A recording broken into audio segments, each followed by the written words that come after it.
Welcome, foolish mortals. Today I wanted to do a quick little review of Bill and Ted Face the Music, the third in the Bill and Ted series, which started all the way back in 1989. And then its follow up was Bill and Ted's Bogus Journey in 1991. So it's been a long time since we've seen Bill and Ted, 30 years. And the movie is actually pretty good. It was pretty much exactly what I really wanted. It's a great little comedy. It's not heavy. It's not depressing. They don't have to feel as if they have to bring today's world into Bill and Ted's world. Bill and Ted are still the optimistic guys they were 30 years ago, which kind of is sad, but they're still working for a goal. Of course, Keanu Reeves and Alex Winters are back as Bill and Ted. A couple of the main cast members from the other two movies are back. William Sadler as Death is back. And even George Carlin makes a quick little appearance, which is kind of nice. As far as the movie goes, it's light on plot. Once again, they're basically given the same plot as the first movie. They have to make a song that will unite the entire world all through time and reality this time. So the pressure is on these guys who really haven't done anything for 30 years. Their wives that they picked up in the medieval age from the last movie are actually the breadwinners, and apparently are doing pretty well considering where Bill and Ted live. They have two daughters, and this is where the movie kind of falls apart a little bit, I think. Some people are complaining that the movie seems woke because they made them girls instead of boys. That really doesn't matter to me. It didn't affect the plot at all. I just think they were poorly written characters. The girls really aren't given their own personalities. They're almost literal copies of Bill and Ted from the first movie. And they go on their own little adventure, which parrots the first movie in a lot of ways. Even their wives, we don't know what they do. We just know they're upset with Bill and Ted at the moment. And they go to couples therapy and things like that. But the women in the movie really aren't given a lot to do. Kristen Schaal, I think is her name. She voices Louise on Bob's Burgers, is playing George Carlin's daughter. And even she's kind of just backseated. Everybody is kind of off on their own little thing. And then at the end, it all pulls together. And, of course, everything's okay. Not a great spoiler, because why would you watch a movie if Bill and Ted died or anything like that? William Sadler is back as Death. In the 30 years since the last movie, Wild Stallions has broken up. Bill and Ted are trying all kinds of different music styles in order to get the song that they are supposed to have. They find out that they have a time limit now. And a working clock is always hard to deal with unless you have time travel.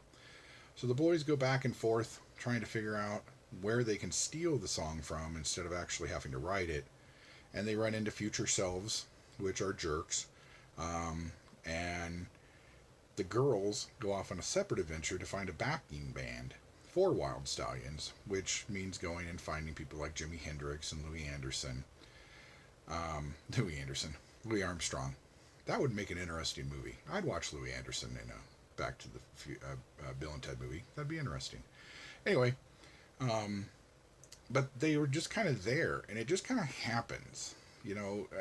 All these historical characters just kind of are like, oh, okay, yeah, we'll go time traveling with you, and we accept time travel, and what's that magic box you have in your hand that's showing performances of us? Oh, yeah, that's fine. We'll go. And it just all comes together a little too easily. There's no real conflict of trying to get everybody together from these distant times. All the way from Jimi Hendrix back to, I can't remember her name now, but a Chinese flutist. And they're just like, oh yeah, okay, let's go. Meanwhile, their wives are off on a completely different mission, apparently, which could be its own spin-off movie, of them trying to find a reality where they're happy with Bill and Ted. Which, it's interesting. They just seem to be tired. They're not mad at them. They're not looking to divorce them. They just seem to be tired. But, again, everything kind of comes together at the end. It's really well done, and, I enjoyed it a lot. It was well worth the money I paid for it. I would have liked to have seen it in the theater, but, at home it was just as good. Um, the last person I'll talk about is Holland Taylor from Two and a Half Men, who plays not only George Carlin's wife, but who's head of the time travel police or whatever they're called, the council. The entire council bit in the future just doesn't work. Um, there's some questionable green screen and CGI work done there, and it just every time they flip back to that, I'm completely taken out of the story because who cares?